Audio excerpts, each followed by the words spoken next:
स्वागत है आप सभी लोगों का सोलो लेवलिंग के एक नए एपिसोड के अंदर। जैसा कि हम लोगों ने लास्ट वाले एपिसोड में देख लिया था कि इग्रीस और जिन्वू के बेटे सूहो की लड़ाई शुरू हो जाती है और इग्रीस और सूहो एक दूसरे के ऊपर काफी ज्यादा तेजी से अटैक करते हैं और वहीं पे लास्ट वाला एपिसोड खत्म हो गया था। तो इस एपिसोड की शुरुआत में जब ये दोनों एक दूसरे के ऊपर अटैक करते हैं तो एक बहुत बड़ा यहाँ पर धमाका होता है, जिसकी वजह से चारों तरफ बस धुआं धुआं हो जाता है। पता ही नहीं चलता कि आखिरकार हुआ क्या यहाँ पर। तभी सामने से धुआं हटता है तो हम देखते हैं कि असल में यहाँ पर दोनों के दोनों ही एक दूसरे को काफी तगड़ी टक्कर दे रहे थे। सूहो और इग्रीस दोनों में से किसी को भी कुछ नहीं हुआ था और सूहो भी फुल फॉर्म में तैयार था इग्रीस के ऊपर अटैक करने के लिए। वो इग्रीस की तरफ काफी ज्यादा तेजी से बढ़ता है, लेकिन इग्रीस उसके उस अटैक से बच जाता है और उल्टा उसी के ऊपर अटैक करता है। यहाँ पर सूहो थोड़ा सा कमजोर पड़ रहा था और इग्रीस काफी ज्यादा तेजी से उसके ऊपर अलग अलग डायरेक्शन से अटैक कर रहा था, लेकिन सूहो भी उसके काफी सारे अटैक से बच जाता है। हालांकि वो कुछ अटैक से नहीं बच पाता है और घायल हो जाता है, लेकिन फिर भी वो उसको काफी अच्छी टक्कर दे रहा था। और आप लोगों को तो पता ही है कि ग्रीस कितनी ज्यादा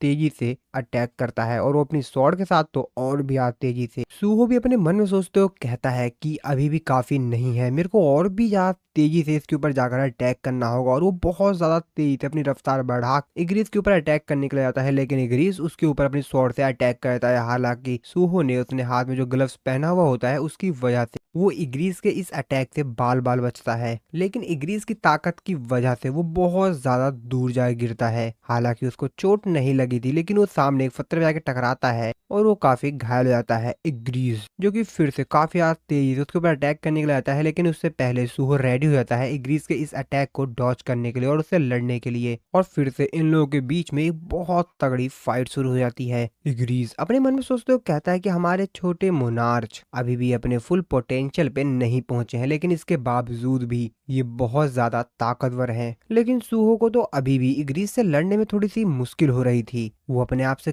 कहता है कि हालांकि मैं दोबारा से उन सभी सोल्जर से लड़कर अपने आप को लेवल अप करके आया हूँ, लेकिन फिर भी मैं इसकी ताकत देखकर बोल सकता हूँ कि जितना मैं सोच रहा हूँ ये डार्क नाइट उससे भी ज्यादा ताकतवर है। और अगर इसकी कंपैरिजन बाकी जो नॉर्मल नाइट्स होते हैं उनसे की जाए, जो कि अभी कुछ समय पहले रीजनरेट कर ले रहे थे अपने आप को, उनकी तुलना में इसका जो लेवल है वो तो एकदम अलग ही है। उनका लेवल और इसके लेवल की तो कोई तुलना ही नहीं है। और अगर दूसरे शब्दों में कहा जाए तो ये बहुत ही ज्यादा एक्स्ट्रा ऑर्डिनरी है। लेकिन अगर ये एक्स्ट्रा ऑर्डिनरी है तो फिर मैं भी हूँ। मुझे नहीं मालूम कि आखिरकार इस गेम का रूल क्या है। और जैसा कि शुरुआत में मैं लेवल 1 पे था, लेकिन फिर भी मैं बाकी जो नाइट्स हैं उन लोगों से लड़कर उनको हरा पाया जो कि मेरे से हाई लेवल पे थे। फिर भी तो अगर ऐसी बात है तो मैं इतने लेवल होने के बावजूद भी इसको हरा सकता हूँ। और जितनी बार मैं लेवल अप करता हूँ मेरे जो बाकी स्टेट्स पॉइंट्स हैं वो 1 पॉइंट से इंक्रीज हो जाता है। और मेरी जो करंट लेवल है वो अभी तो 70 है, लेकिन अगर इन सब चीजों को जोड़ा जाए तो यानी कि मेरा जो लेवल है वो 70 नहीं है,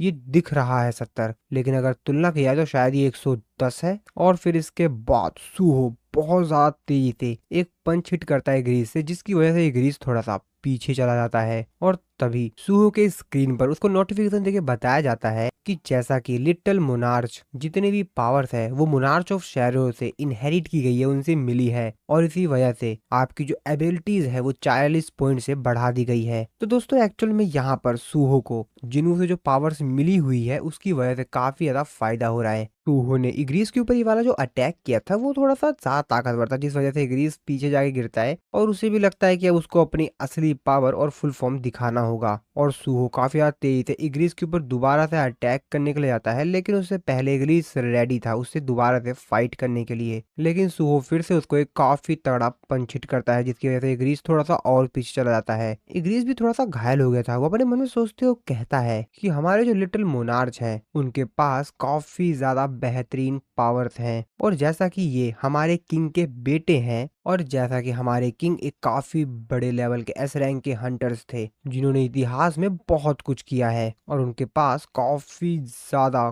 ज्यादा अमाउंट में माना और टैलेंट था। तो अब जैसा कि इनके बेटे ने उनकी सारी पावर को इनहेरिट कर लिया है तो अब इनके पास भी वो सब चीजें आ चुकी हैं। हालांकि अभी इनको मालूम नहीं है कि आखिरकार इनके पास कितनी ज्यादा पावर है। और मैं इस चीज के ऊपर तो बिल्कुल भी विश्वास ही नहीं कर पा रहा हूँ कि अभी भी ये उस लेवल तक नहीं पहुंचे हैं, लेकिन फिर भी ये काफी अच्छी मेरे को टक्कर दे पा रहे हैं। और फिर सूहो एक बहुत ऊंची जंप मारता है और काफी ज्यादा तेजी से ग्रीस के ऊपर अटैक करने के लिए जाता है। और ग्रीस बस कहता है कि लिटिल मोनार्च, आपने तो मेरे को पहले ही हरा दिया है। और वो ग्रीस के ऊपर अटैक करता है, जिसकी वजह से ग्रीस वहां से खत्म हो जाता है, यानी कि वो डिसअपेयर होकर वहां से गायब हो जाता है। अब इस चीज को देखकर तो सुओ बहुत ही ज्यादा खुश हो जाता है, बहुत ज्यादा जोश में चिल्लाते हुए कहता है कि मैं जीत गया, मैं जीत गया। और उसका काफी ज्यादा तेजी से लेवल अप होता है, वो भी बहुत ज्यादा तेजी से। ग्रीस को उल्टा सीधा कहने लगता है कि फाइनली आखिरकार मैंने इस बास्टर्ड को हरा ही दिया, मैं जीत गया, मैं जीत गया। हालांकि इसको सारी कहानी पता नहीं है, पता लगेगी तो शायद इसका ऐसा रिएक्शन नहीं होता, वो तो बात की बात है। और तभी सुहो के बगल में फिर से एक गेट ओपन होता है। इस चीज को देखकर सुहो सोचता है कि अब ये क्या सीन है, क्या वैसे ये एग्जिट है क्या, या ये फाइनल राउंड होगा, पता नहीं क्या होगा। और फिर सुहो उसके अंदर चला जाता है और जैसे ही वो जगह पे पहुंचता है तो वहां का नजारा देखकर काफी ज्यादा हैरान होता है, क्योंकि क्योंकि क्योंकि उसके सामने था डेमोन कैसल। वो कहता है कि इस जगह को इतनी आग क्यों लगी हुई है, चारों तरफ बस आग के लपटे ही लपटे हैं, यहाँ का सीन चल रहा है। अब वो अपने मन में सोच रहा होता है कि यार अब इस जगह पर आ तो गया ही हूँ, देख लेता हूँ कि क्या होगा। और इसीलिए वो सबसे पहले लेवल पे जाता है, जहाँ पर उसको एक बहुत बड़ा सा मॉन्स्टर दिखाई देता है जिसके 3 सिर थे। अब इस चीज को देखकर तो सोच रहा होता है कि ये क्या है, और वो उसके ऊपर अटैक करने की सोचता है। हालांकि वो मॉन्स्टर भी इसके ऊपर अटैक करने की सोचते हैं, लेकिन तभी तभी वो सुहो के अंदर से आ रही जो उसकी माना होती है उसको सेंस कर लेते हैं और उनकी हालत खराब हो जाती है और वो सुहो के साइड से निकल जाते हैं। अब इस चीज को देखकर तो सुहो भी थोड़ा सा कंफ्यूज होता है कि क्या है ये लोग, मुझे लगा था कि ये मॉन्स्टर हैं, लेकिन यार ये स्टैचू लग रहे हैं क्या, पता नहीं क्या है। और वैसे भी इनके शरीर में भी आग लगी हुई है, यहाँ पर हर चीज जलती रहती है क्या। और वो बेचारा मॉन्स्टर डर के मारे वहां से निकल रहा होता है, उसका शरीर तो कांप रहा होता है, क्योंकि इससे पहले ये पिट चुका है ना जिन्वू से, तो उसे पता है। और तभी सुहो आगे जाता है तो उसको वहां पर एक गेट दिखाई देता है। अब इस चीज को देखकर वो कहता है कि यहाँ पर फिर से एक गेट है। वो उस गेट को ओपन करता है तो वहां पर देखता है कि वहां पे तो कोई है ही नहीं। वो कहता है कि यहाँ पर आसपास कोई कोई दिखाई क्यों नहीं दे रहा है। और तभी वो थोड़ा सा आगे आता है तो उसको पता चलता है कि एक्चुअल में ये तो नेक्स्ट लेवल का गेट है, यानी कि नेक्स्ट फ्लोर का। और फिर वो एक एक करके यहाँ पर जितने भी फ्लोर होते हैं उन सभी को क्लियर कर रहा होता है, और वहां पर उसके सामने जितने भी मॉन्स्टर्स आ रहे होते हैं उन सभी मॉन्स्टर्स को खत्म कर रहा होता है। हालांकि उन मॉन्स्टर्स को देखकर काफी ज्यादा हैरान होता है, क्योंकि इससे पहले तो उसने ऐसा कुछ कभी देखा ही नहीं था, लेकिन उसको इन सभी लोगों को मारने में काफी ज्यादा मजा भी आ रहा था। अब सुहो धीरे धीरे कर कर फ्लोर को क्लियर करते करते नेक्स्ट नेक्स्ट फ्लोर पर जा रहा था, लेकिन उसको अब इन लोगों को मारने में बिल्कुल भी मजा नहीं आ रहा था। वो तो इन लोगों को बड़े ही आसानी से मार दे रहा था, क्योंकि उसका लेवल बहुत ज्यादा हाई था और इन सभी लोगों का लेवल बहुत ही ज्यादा कम था। ऐसे ऐसे करके वो 10th फ्लोर पे पहुंचता है और उन सभी जितने भी हमें मॉन्स्टर्स आ रहे होते हैं उन सभी को बड़े ही आसानी से निपटाता जा रहा था। और फिर धीरे धीरे कर करके वो 20वें फ्लोर पर, 30वें फ्लोर पर, 40वें फ्लोर पर, 50वें फ्लोर पर पहुंच जाता है, जहाँ पर उसको बहुत बड़ा, अब उसको देखकर वो सोच रहा होता है कि अबे इसको तो देखने से ही बहुत ज्यादा कमजोर लग रहा है, ये 50वें फ्लोर पे क्या कर रहा है। और बाकी फ्लोर्स के जो बॉसेस थे उनको तो मैं बस कुछ पंच ही मार रहा था और उनको खत्म कर दे रहा था। यार ये वाला किंग तो बड़ा बोरिंग सा लग रहा है, मैं नहीं मारूंगा इसको। और फिर वो वहां से जाने लगता है, लेकिन वो किंग जो होता है इस फ्लोर का वो उसके ऊपर अटैक करता है। अब इस चीज को देख कर तो सुहो कहता है अबे ये इतनी स्पीड से कैसे अटैक कर रहा है बे। हालांकि वो उसको भी मार कर नेक्स्ट फ्लोर पर चला जाता है और ऐसे करते करते वो टोटल 87 फ्लोर को ऑलरेडी ही क्लियर कर चुका होता है। अब वो यहाँ पर 100th फ्लोर पर जाता है। सो उसके नीचे के जितने भी फ्लोर होते हैं वो बहुत तेजी से उसने खत्म कर दिए थे। तो यहाँ पर वो सभी मॉन्स्टर्स मिलते हैं जो कि जिन्वू के टाइम पर डेमोन कैसल में मिले थे, तो वो तो आप लोगों को याद ही होगा। और फिर फाइनली वो 100th फ्लोर पर पहुंच जाता है। वहां पर पहुंचने के बाद वो कहता है कि फाइनली मैं इस फ्लोर पर तो पहुंच चुका हूँ, तो मेरे को लगता है कि अब इस फ्लोर को क्लियर करने के बाद सब कुछ खत्म हो जाएगा। हालांकि ये लास्ट फ्लोर है तो इसको क्लियर कर पाना इतना आसान भी नहीं होगा। तभी वो अपने सामने एजिल को देखता है। इस चीज को देखकर वो कहता है कि अबे ये 100th फ्लोर ही है ना। अब आप लोग सोच रहे होंगे कि एजिल 100th फ्लोर पे क्या कर रहे हैं, तो एक्चुअल में जब जिन्वू ने लास्ट टाइम डेमोन कैसल के अंदर बाकी जितने भी यहाँ पर किंग थे बाकी फ्लोर्स के उन सभी को मार दिया था और सिर्फ एजिल का जो क्लैन था उसको जिंदा छोड़ दिया था, तो अब ये यहाँ के बॉस हैं और इसीलिए ये 100th फ्लोर पर रहते हैं। अब सुहो को लगता है कि शायद एजिल और इसके जो बाकी सभी साथी हैं वो इसके लास्ट एनिमी है, और इसीलिए वो काफी ज्यादा तेजी से उन लोगों के ऊपर जाकर अटैक करता है और कहता है कि मैं इन लोगों के ऊपर समय बर्बाद नहीं करता हूँ, फटाफट इन लोगों को निपटाता हूँ, फिर देखता हूँ इसके बाद क्या होगा। लेकिन तभी उसको एजिल कहती है रुको रुको। एजिल तो काफी ज्यादा डर गई थी, लेकिन अंदर से डरते हुए और चेहरे पर एक मुस्कुराहट दिखाते हुए वो सुहो से कहती है हमें नहीं लगा था कि आप इस फ्लोर पे इतनी जल्दी आ जाएंगे, क्योंकि हमारे किंग को भी इस फ्लोर पे आने में बहुत समय लग गया था और हमको बिल्कुल भी नहीं लगा था कि आप बिना किसी सोल्जर के बाकी सभी फ्लोर्स को इतनी जल्दी क्लियर कर देंगे लिटिल मोनार्ड। और सही बात तो ये है कि लास्ट टाइम तो आप इस फ्लोर पर आ भी नहीं पाए थे। मुझे तो विश्वास ही नहीं हो रहा है कि आप आखिरकार इतने ज्यादा ग्रो हो गए हैं। सुहो कहता है क्या लास्ट टाइम, मतलब एजिल उससे कहती है कि अरे नहीं नहीं नहीं नहीं, कुछ नहीं कुछ नहीं कुछ नहीं। एजिल उसको अपना इंट्रोडक्शन देते हुए बताती है कि मैं हूँ एजिल, सबसे पावरफुल रेडू क्लेन की बेटी। आपका फाइनल स्टेज में स्वागत है। सुहो कहता है कि वेट वेट वेट वेट, क्या ये ऑलरेडी खत्म हो चुका है क्या? इसके आगे कोई और स्टेजेस नहीं है, मतलब और कोई लेवल नहीं है? एजिल उससे कहती है कि नहीं नहीं नहीं नहीं, हमारी तरफ से ये एंड ही है। असल में यहाँ पर एक स्टेज हुआ करता था, यानी कि लेवल, जिसका नाम था डेमोन किंग। और जैसा कि जिन्होंने लास्ट टाइम बाकी सभी क्लेन्स को निपटा दिया था, तो इन्हीं का क्लेन बचा हुआ था और इसी वजह से ये लोग टॉप पर आ गए हैं। तो वही एजिल इसको बता देती है, जिसके बाद एजिल सुहो को सारे फ्लोर क्लियर करने के लिए उसको कॉन्ग्रेचुलेशन देती है और उससे कहती है कि मेरे फादर ने, मेरा मतलब है कि हमारे क्लेन के जो हेड है, उन्होंने आपके लिए एक बहुत अच्छी सेलिब्रेशन रखी है, तो आप उसको ज्वाइन क्यों नहीं करते हैं? तभी सुहो के बगल में जो एक पोर्टल गेट सा ओपन होता है, उसको देखते हुए कहता है कि तुमने कहा था कि ये तो एंड है, लेकिन फिर वो क्या है? जिस पे एजिल उसको बताती है कि ये गेट है जो कि तुमको डेमोन केसल के दूसरे जो बाहर के स्पेस है, जो दूसरी बाकी जगह है, वहां पे ले जाएंगी। सुहो कहता अच्छा गेट है क्या? अब उसको देखते हुए सुहो कहता अच्छा, तो इन सब चीजों को गेट्स कहते हैं। गेट, ये मेरे को दूसरी जगह पे ले जाएगी।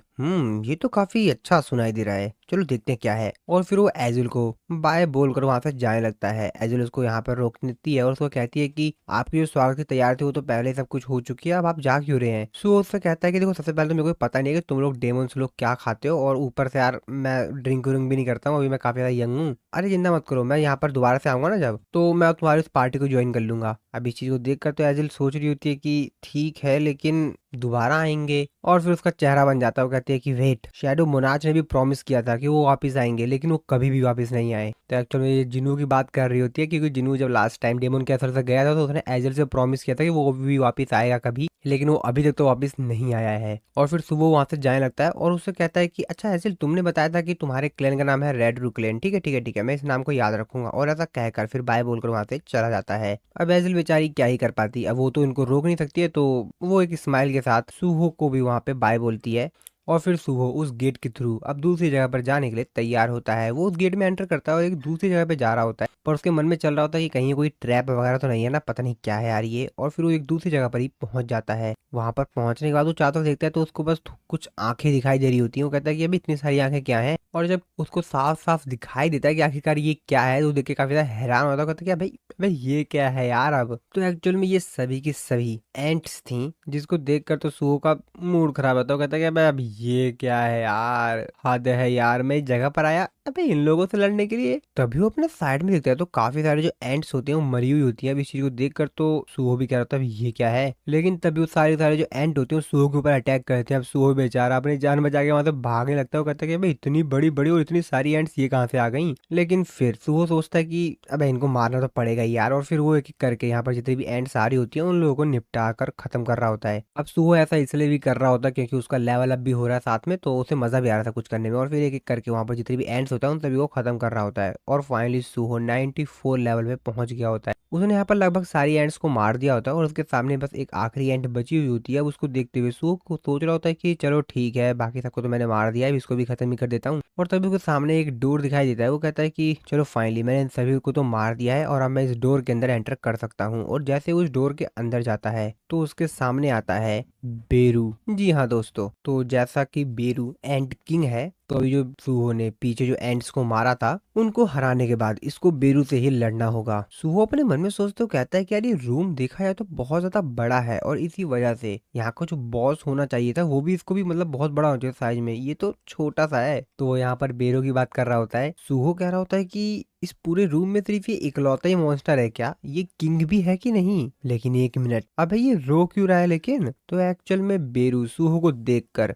रोने लगता है, क्योंकि उसकी जो पुरानी यादें थी वो ताजा हो गई थीं। लेकिन फिर बेरू सूहो के ऊपर अटैक करता है क्योंकि उसके पास कोई दूसरा ऑप्शन है भी नहीं और फिर सूहो भी उससे लड़ने लग जाता है। हालांकि बेरू सूहो के ऊपर पूरा परफेक्ट अटैक्स नहीं कर रहा था। जैसे ही बेरू को लग रहा था कि सूहो घायल हो सकता है उसके अटैक से, तो वो उस अटैक को सूहो से दूर कर ले रहा था और बस उसको आराम से मारने की ही कोशिश कर रहा था। लेकिन सूहो तो उसको काफी ज्यादा तेजी से अटैक कर रहा था उसके ऊपर, क्योंकि सूहो को तो असलियत कुछ पता ही नहीं है। हालांकि बेरू हर बार सूहो के ऊपर अटैक कर रहा था, लेकिन जैसे वो सूहो के एकदम करीब जाके उसके ऊपर अटैक करता जिससे कि वो काफी ज्यादा घायल हो जाता, वो उस अटैक को रोक लेता है। अब सूहो भी इस बात से बड़ा कंफ्यूज था कि आखिरकार ये मॉन्स्टर मेरे ऊपर परफेक्ट अटैक कर भी नहीं रहा है और ऊपर से वो रो रहा है। अबे चल क्या रहा है, और ये मेरे ऊपर पूरी ताकत से भी नहीं लड़ रहा है। अबे क्या हो रहा है ये, वो काफी ज्यादा कंफ्यूज था। हालांकि सूहो को मालूम नहीं है कि वो ऐसा क्यों कर रहा है, लेकिन हम लोग को तो मालूम है ना। और जैसे ही बेरू थोड़ा सा घायल हो जाता है तो अपने आप को हील कर लेता है और फिर से सूहो के ऊपर जाकर अटैक करता है। हालांकि सूहो उसके इस अटैक से बच जाता है और बेरू भी यहाँ पर सूहो से पूरी ताकत के साथ नहीं लड़ रहा था और इसीलिए सूहो उसके अटैक से काफी आसानी से बच पा रहा था। और ऊपर से वो बेचारा रो भी रहा था, उसकी आंखों में से आंसू आ रहे थे। लेकिन सूहो अभी भी कंफ्यूज था कि भाई चल क्या रहा है यहाँ पर। वो सोच रहा होता है कि ये एंड चाहता क्या है, मेरे ऊपर ढंग से अटैक भी नहीं कर रहा है, रो भी रहा है, अबे क्या चल रहा है यहाँ। और फिर बेरू अपने आप ही गिर जाता है और हार मान लेता है। अब इस चीज को देखकर सूहो भी कहता है, ओह थैंक गॉड, हे भगवान, चलो फाइनली ये हारा तो सही। और उसका काफी आते ही लेवल अप होता है और फिर बेरू धीरे धीरे करके वहां से डिसअपेयर हो जाता है। सूहो भी कहता है, ओह चलो ठीक है यार, फाइनली मैंने इसको भी हरा दिया, मेरा पूरा शरीर थक चुका है, लेकिन मैं हार नहीं मान सकता हूँ। तभी वो अपने साइड में देता है तो फिर से एक नया गेट ओपन हो जाता है। वो कहता है कि एक और गेट, अब ये कहाँ ले जाएगा। और अब उसका लेवल 99 हो चुका था। वो सोचता है कि ठीक है यार, अब चल ही लेते हैं इस गेट के अंदर, इतने सारे गेट को मैं क्लियर करके आ ही चुका हूँ, तो देखते हैं इसके बाद भी क्या मिलता है। और जहां तक मेरे को लग रहा है शायद ये फाइनल गेट हो, अब देखता हूँ क्या होगा। और फिर वो उस गेट के अंदर चला जाता है और वो एक दूसरी ही जगह पर जाता है जहाँ पर काफी बड़े बड़े मॉन्स्टर्स थे। अब उन लोगों को देखकर तो काफी ज्यादा हैरान होता है, कहता है कि अबे क्या चल रहा है यहाँ पर, वैसे ये गेम कभी खत्म भी होगी। और फिर उन मॉन्स्टर्स के ऊपर जाकर अटैक करता है और उन सभी मॉन्स्टर्स को खत्म करने लग जाता है। हालांकि वो मॉन्स्टर्स सोचते हैं कि तो हलवा है, इसको खत्म कर देंगे, लेकिन वो काफी ज्यादा तेजी से इन मॉन्स्टर्स को खत्म कर रहा होता है और अपना लेवल अप कर रहा होता है। तो अभी मैं आप लोगों को बताता हूँ कि एक्चुअल में ये कौन सी जगह है। तो एक्चुअल में जो अभी सोलो लेवलिंग एनिमे का सीजन 2 यहाँ पर एंड हुआ है ना, तो ये वही वाली जगह है। और फिर ये मॉन्स्टर सूहो के ऊपर अटैक करने लगता है और ये मॉन्स्टर बहुत ही ज्यादा बड़े थे। सूहो तो इन लोगों के सामने एकदम पिद्दी सा लग रहा था, बच्चा सा। लेकिन सूहो इन लोगों को भी हराने लगता है। इतने बड़े बड़े मॉन्स्टर सूहो का कुछ नहीं बिगाड़ पा रहे थे और सूहो इनको बड़े ही आसानी से खत्म करते जा रहा था। हालांकि ये मॉन्स्टर्स बहुत सारे थे जिनको मारने के लिए सूहो को काफी ज्यादा समय लग रहा था, लेकिन ये मॉन्स्टर इतने भी ज्यादा ताकतवर नहीं थे कि ये सूहो को हरा भी पाए। और वो मॉन्स्टर काफी ज्यादा तेजी से सूहो के ऊपर अटैक करते हैं और फिर सूहो भी उन लोगों को बड़े ही आसानी से खत्म कर रहा होता है। हालांकि सूहो को इनसे लड़ने में थोड़ी परेशानी तो हो रही थी, लेकिन उतनी भी नहीं हो रही थी और इसीलिए इन सभी लोगों को एक एक करके खत्म करते जा रहा था लाइन से। सभी के सभी मॉन्स्टर बस बेचारे पिट रहे थे। By the way in monsters को पिटने के लिए रखा गया है क्या यहाँ पर। और तभी 3 ऑर्क मॉन्स्टर सूहो के ऊपर अटैक करते हैं। सूहो उनके इस अटैक से बाल बाल बचता है। एक दूसरा सा मॉन्स्टर उसके ऊपर अटैक करता है। अब इस चीज को देखकर सूहो कहता है भाई ये क्या है, और वो उसके भी इस अटैक से बाल बाल बचता है। वो कहता है अरे यार ये इतने सारे लोग अलग अलग दिशाओं से क्यों अटैक कर रहे हैं, हद है यार। वो तो अब इस चीज से परेशान हो चुका था, उसका मूड खराब हो गया था कि अबे चल क्या रहा है यहाँ पर, ये इतने सारे कहाँ से आ गए। और फिर इन सभी मॉन्स्टर्स को मारने के बाद यहाँ पर जो टाइटन्स थे वो भी आ जाते हैं और फिर उन टाइटन्स को भी जो सूहो होता है वो खत्म कर देता है। तभी उन टाइटन्स के अंदर से एक दूसरा ही टाइटन निकलता है। वो कहता है कि लगभग 30 साल बीत चुके हैं जब मैंने वर्ल्ड ऑफ एटर्नल स्लमर में एक सोल्जर की तौर पर ज्वाइन किया था, और वैसे भी इस गेम को सिर्फ वही लोग खेल सकते हैं जो कि कमांडर लेवल पे होते हैं, और इसीलिए मैं इस फॉर्म में इस गेम को पार्टिसिपेट कर सकता हूँ। और इसका मतलब तो यही है कि मैं काफी बेहतरीन वॉरियर हूँ जिसको कि मेरे किंग के द्वारा चुना गया है। तुम जरूर लिटिल मोनार्च हो, लेकिन मैं इस चीज को लेकर एकदम श्योर नहीं हूँ कि तुम मेरी पावर को हैंडल कर भी पाओगे कि नहीं, तुम इतना ज्यादा कैपेबल भी हो कि नहीं। अब इस चीज को देखकर तो वो कहता है कि है इसने अभी कुछ कहा क्या। और फिर इन लोगों के बीच में लड़ाई शुरू हो जाती है और तभी यहाँ पर एंट्री होती है टस्क की, जो कि अपनी वही जादू की छड़ी जो कि नया नया उसने बनवाया था ना वो लेकर आता है। और जैसे वो यहाँ पर आता है तो सूहो उसकी पावर होती है उसको फील करके बहुत ही ज्यादा हैरान हो जाता है। वो अपने मन में सोचते हुए कहता है कि अबे ये क्या है, ये इतनी ज्यादा खतरनाक फोर्स, ऐसा लग रहा है कि मेरे को बहुत सारी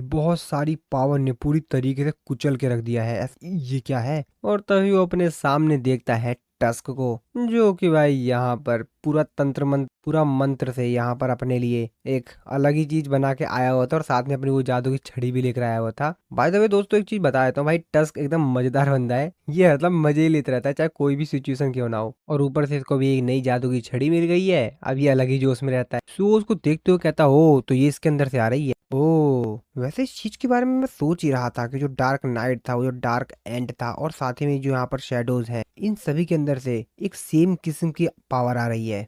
मुझे तो समझ में नहीं आ रहा है कि ये सब कुछ हो क्या रहा है आखिरकार। मेरे को ऐसा लग रहा है कि ये सारे के सारे मॉन्स्टर्स एक ही जैसे हैं, बस इनकी शक्ल ही तो चेंज हो रही है, बाकी इनके अंदर से जो पावर्स निकल रही है वो तो सेम सी लग रही है मेरे को। और तभी टस्क अपनी थोड़ी सी पावर इस्तेमाल करके सूहो को जमीन में दे मारता है, जिस वजह से बेचारा जमीन के अंदर चला जाता है। सूहो सोच रहा होता है कि अबे मैं इसको हरा भी पाऊंगा, क्योंकि असल में यहाँ पर टस्क के बगल में 3 बड़े बड़े मॉन्स्टर्स भी आ गए थे और ये मॉन्स्टर अलग ही लेवल के लग रहे थे। सुहन को देखते हुए कहते हैं कि अबे चल क्या रहा है यहाँ पर, मैंने कुछ गलत सोच लिया था क्या यार, भाई क्या चल रहा है यहाँ पर ये 3 मॉन्स्टर अबे इतने खतरनाक, और वो सभी के सभी सुहो के ऊपर एक बहुत बड़ा फायर अटैक करते हैं। लेकिन तभी सुहो उस जगह से काफी तेजी से हट जाता है और सीधा जाकर इन मॉन्स्टर्स के ऊपर अटैक करता है, यानी कि इन ड्रैगन्स के ऊपर। सुहो उनके आग के लपटों से बचते बचाते दूसरे मॉन्स्टर्स के ऊपर भी जाता है और उन लोगों के ऊपर भी अटैक करता है, क्योंकि उसके पास कोई दूसरा ऑप्शन तो है भी नहीं ना। और फिर वो काफी ज्यादा तेजी से जंप मारता है और इन लोगों के ऊपर जाकर अपने पंच से हिट करता है, जिसकी वजह से ये ड्रैगन आसमान से नीचे आके गिरते हैं। और फिर सूहो जाकर सीधी एक लात मारता है